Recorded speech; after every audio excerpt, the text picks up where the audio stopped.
Yunhai Li is a Chinese national who's been employed at the MD Anderson since 2022. He was working in the US on a non-immigrant research scholar exchange visa. Oh, he's a researcher. The use of Chinese nationals to service Department of Defense cloud environments, it's over. Good. We've issued a formal letter of concern to Microsoft documenting this breach of trust, and we're requiring a third-party audit of Microsoft's digital escort program, including the code and the submissions by Chinese nationals. All Department of Defense software vendors will identify and terminate any Chinese involvement in DoD systems. It blows my mind that I'm even saying these things. It's common sense that we ever allowed it to happen.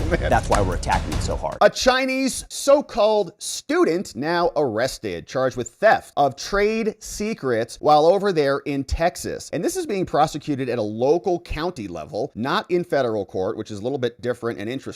And we see this post comes down from Harris County District Attorney saying that a former Anderson cancer researcher called Yunhai Li, seen here, this fella right here, and I believe that's him, although I can't really read the thing on his jacket there, but somebody flagged him on this one, okay? So Dr. D. Yuha Yu Lab says, Doctors Arsenia Uzalin and Yuhan Li have made outstanding research discoveries in our lab. Happy for their moving to the next career stage to lead their own research as a PI or physician scientist. Wishing each great success and a happy, healthy life. And so I presume that's them, right? So those are the two doctors, I would guess, right there, so-called doctors and Chinese students. But now he has been arrested. And we got some reporting on this from Fox News, but the official release said that this was theft of trade secrets. It carries a penalty of 2 to 10 years in prison, and tampering with government records is also punishable. And here's what's going on. It says today, Harris County District Attorney Sean Tier announced that the agency's Public Integrity Division filed 2 charges against a former researcher at the MD Anderson Cancer Center who attempted to steal proprietary cancer-related research and take it to China. Yunhai Li is a Chinese national who's been employed at the MD Anderson since 2022. He was working in the US on a non-immigrant research scholar exchange visa. Oh, he's a researcher. That's nice. We should probably have 600,000 more of them come in, right? During his course of his work, Li worked on research funded through the National Institutes of Health, the CDC, corrupt, rigged, and the Department of Defense. On July 9th, as Li was attempting to travel to China, authorities from U.S. Customs and Border Protection in coordination found evidence Li was attempting to take sensitive medical information abroad during an inspection of his belongings. Now, I tried to find the indictment on it and I couldn't dig it out. It's local, so it's harder to grab. But more background on this. The office said the authorities were working in coordination with Homeland Security, and he's been detained. So yeah, there he is. University of Texas, MD Anderson Cancer Center. So,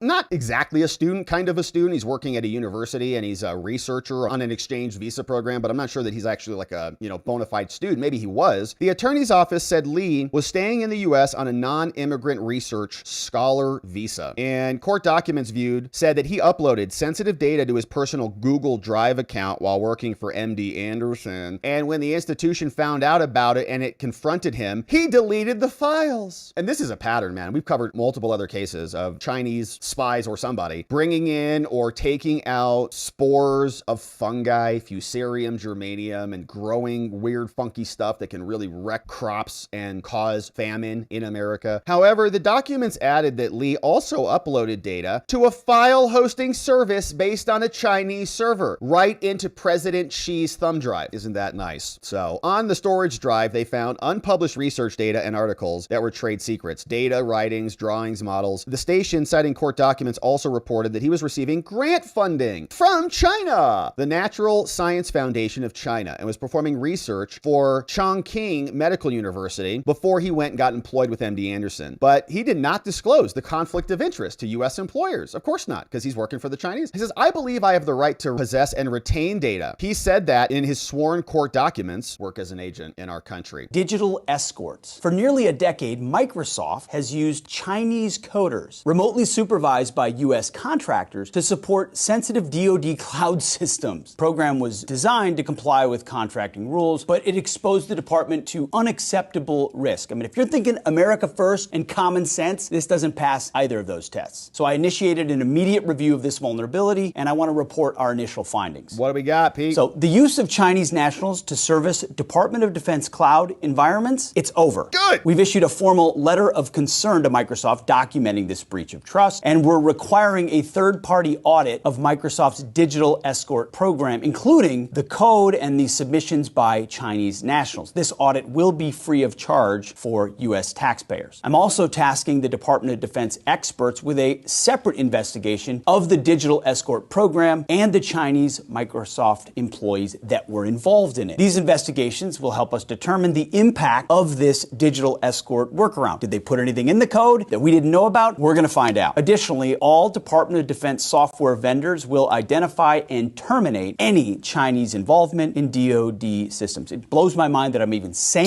these things in such common sense that we ever allowed it to happen. That's why we're attacking it so hard. Yeah, thank you, Pete. We expect vendors doing business with the Department of Defense to put U.S. national security ahead of profit maximization. Obviously. I'm committed, like the president is, to ensuring that our national security networks are secure. Again, it's America first, and it's common sense. This never should have happened in the first place, but once we found out about it, we've attacked it aggressively from the beginning, and we're going to follow all the way through the tape to make sure that this is addressed. So DoD is working in conjunction as well with our partners in the rest of the federal government to ensure that all U.S. networks are protected. God bless. God bless you, Pete. Thank you for that update, man. And it is shocking. He has the same reaction we've got. What?